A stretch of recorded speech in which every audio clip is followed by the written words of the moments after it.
Le joueur décisif, je vais dire Ramora dans les contre-attaques. Walid Chassari, bonjour. Pour ceux qui ne te connaissent pas, tu es entraîneur adjoint et analyste vidéo. Donc, on estime que tu es bien indiqué pour nous parler du match de cette nuit entre l'Argentine et l'Algérie en entame de la Coupe du Monde pour notre équipe nationale. Nous parler des aspects tactiques notamment. Tout d'abord, que pense Walid Chassari de l'Argentine qui n'est pas vraiment représenté puisqu'ils sont champions du monde en titre et qu'ils ont le meilleur joueur de tous les temps pour certains. Bonjour Mohamed, j'espère que tu vas bien. Pour le match de l'Argentine, c'est une belle affiche, c'est un grand match. On- Comme vous l'avez bien dit, l'Argentine n'a pas besoin d'être présentée, c'est la meilleure équipe au monde. C'est les champions du monde. Et le coach Scaloni a beaucoup de joueurs, beaucoup de très bons joueurs de très haute qualité qui lui permet de faire la différence à tout moment. Et si on parle de l'aspect tactique, si on voit les 6 derniers matchs de l'Argentine qu'ils ont joués, ils étaient dans le cadre des matchs amicaux.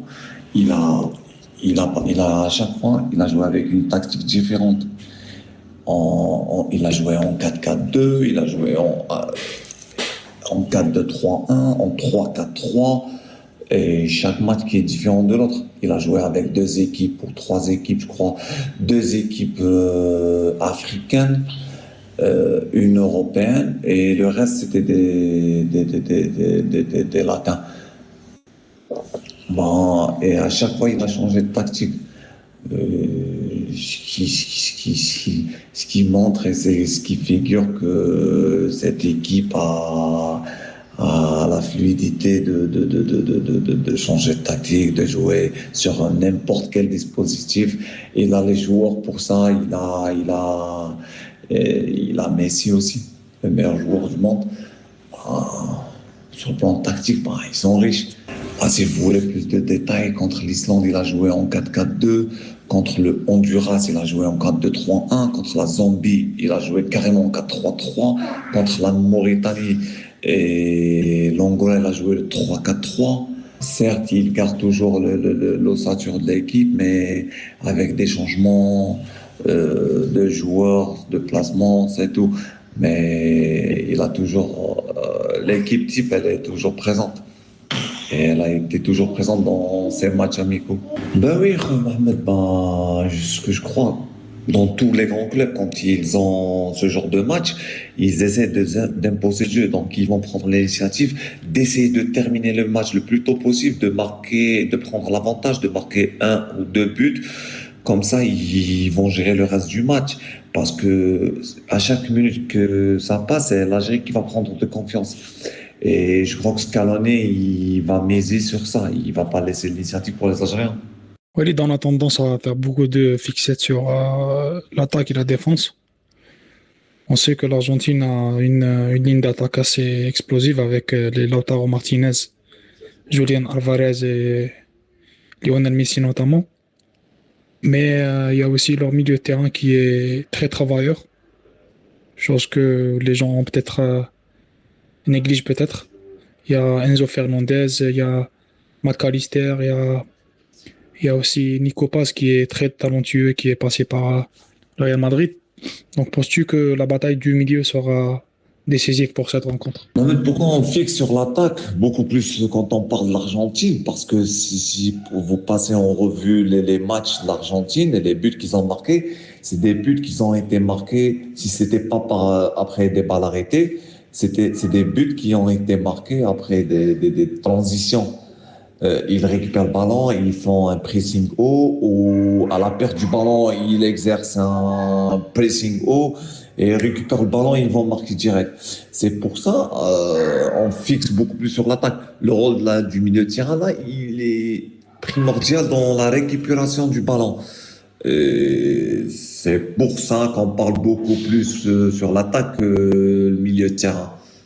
Si je fais le pourcentage pour les buts qu'ils ont marqués, ils ont marqué 30% de balles arrêtées, 40% de centre sur la droite Et le reste, c'était des balles récupérées sur un pressing haut ou après une perte de ballon, un contre-pressing. Et en se basant sur ta vidéo démonstrative, on voit bien que Ryan Aït-Nouri ou Jawan Hadjam aura beaucoup de travail à faire lors de cette rencontre parce que voilà, côté gauche de la défense algérienne, il sera très sollicité apparemment. Pour toi, quel est le profil le mieux indiqué pour contrer ce jeu? Est-ce que tu mettrais Ryan Aït-Nouri ou Jawan Hadjam? Sachant que Jawan Hadjam pourrait être amené à jouer dans un milieu, dans une défense à trois axiaux sur le côté gauche si Rami Ben Sebaini n'est pas apte à jouer. Dans ce genre de situation, je ferais jouer, sans citer les noms, je ferais jouer qui est plus aspect défensif. Parce que contre l'Argentine, tu vas pas attaquer l'Argentine et laisser les vides derrière parce que c'est ce qu'ils cherchent.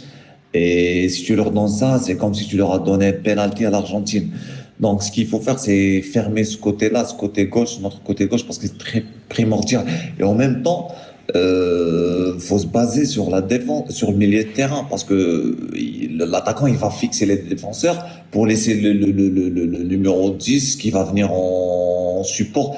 En backball, c'est lui qui va marquer. Ce qui veut dire que le milieu de terrain aussi, il a un rôle important dans ce jeu-là. Parce qu'une fois le ballon sur le côté gauche, il cherche le backball.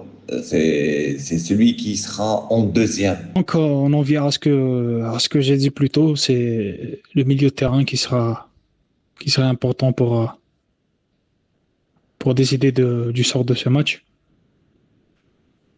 Forcément, dans la récupération, il y aura Rami Zerrouri qui a le profil pour fermer les espaces et faire le travail nécessaire afin de limiter les brèches au maximum possible.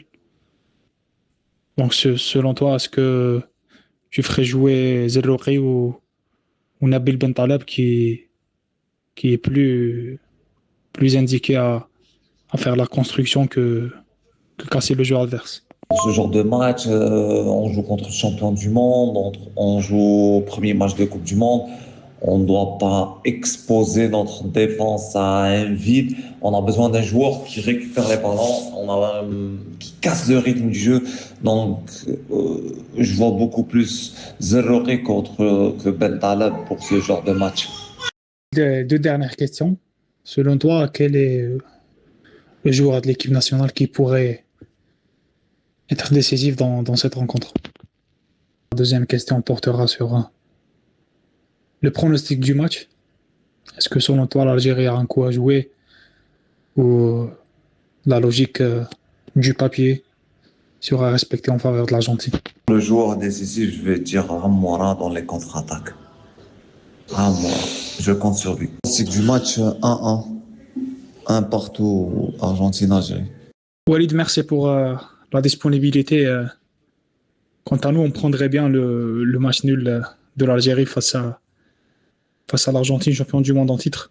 Ça serait déjà pas mal pour entamer l'aventure du bon pied. Merci. Je vous en prie, Mohamed. Et bien sûr, 1, 2, 3, vive l'Algérie, frère.